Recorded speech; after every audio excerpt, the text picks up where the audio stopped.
Hi, my name is Nico, and welcome to the 2016 Philippine Independence Day Parade, where we will be featuring artists such as Ogie Alcacid, Apple Diab, James Yap, and Joey Albert. I hope you enjoy the show. Ayan na!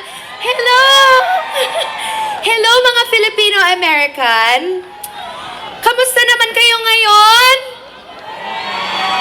Sige nga, sumigaw nga tayo ng mabuhay! Ay, hello, hello. Mabuhay! Okay, 1, 2, 3.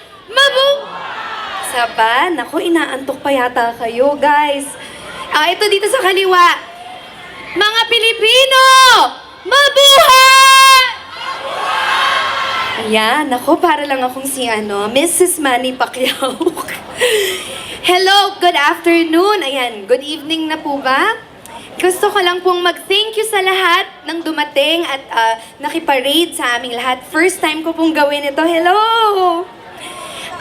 Ang PAL po ang nagdala sa akin dito. Gusto ko lang po sabihin na ngayon ko po talaga na-practice ang tinuro sa akin ng mga taga-Binibining Pilipinas. Nakapanood po ba kayo ng Binibining Pilipinas dito sa TFC? Sino pong nanood ng Binibini? Ayan, na-enjoy niyo po ba yon? Siyempre, nanggagaling po tayo sa isang Miss Universe, di ba? So, I really want to just thank everyone sa Binibining Pilipinas for teaching me the S-Wave. Ayan ang ginawa ko kanina sa motorcade. Yung S-Wave, ganyan daw mag-wave ang mga beauty queen. So natuwa naman po ako dahil first time kong nagawa yung S-Wave na yan.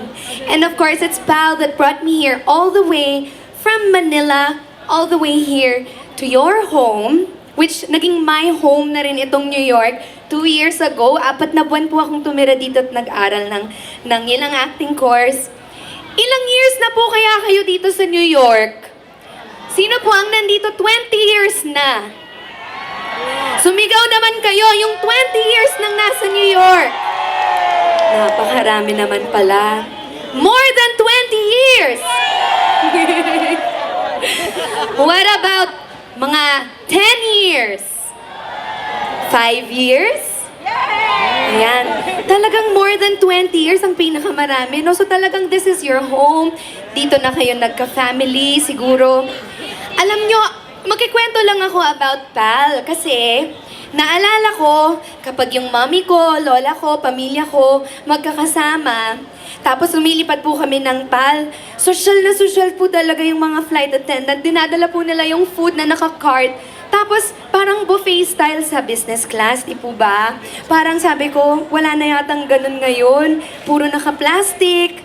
Parang fast food na lang po yung food, di ba? Sa PAL ko po unang na-experience talaga na ang sobrang gaganda ng mga flight attendant na nagpo-push ng cart ng ganyan. Tapos, may mga masasarap na pagkain.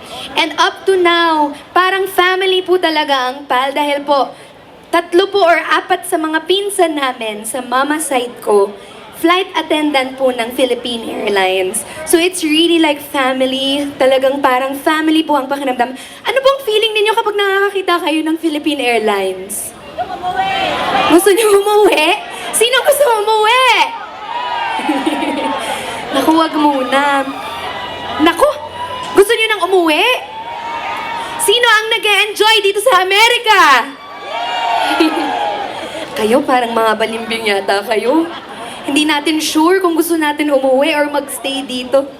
Hindi, pero you know, ako po mga siguro twice a year ako nakakarating ng New York. Of course, ngayon, lumilipad na po ang PAL to New York.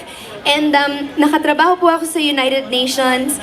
And the last time I was here, it was for the Zero Hunger campaign for the United Nations World Food Program.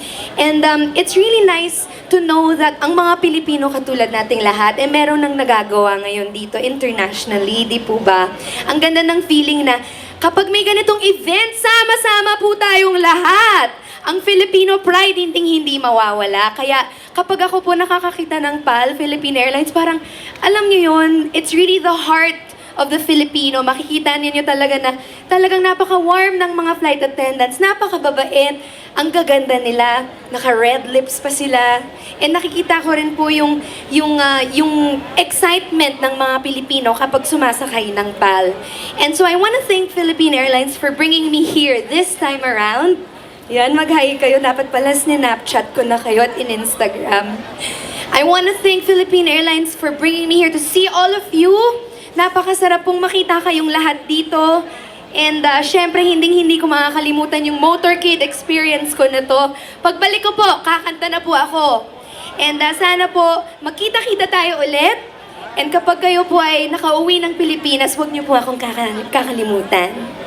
Sana magkita tayo sa ASAP or magkita tayo sa ibang lugar. Thank you so much, pal. Thank you for listening to my story of family. Flying with pal is like flying with family. So thank you. At napakaganda ng representation ninyong lahat dito sa New York. Mamaya po, maglalakad-lakad na po ako dyan. Sa Instagram nyo na lang ako makikita. Thank you sa lahat ng mga nagpa-picture. I-tag niyo po ako, Casey_Concepcion sa Twitter. This is Casey Concepcion sa Instagram and simply.casey sa Snapchat.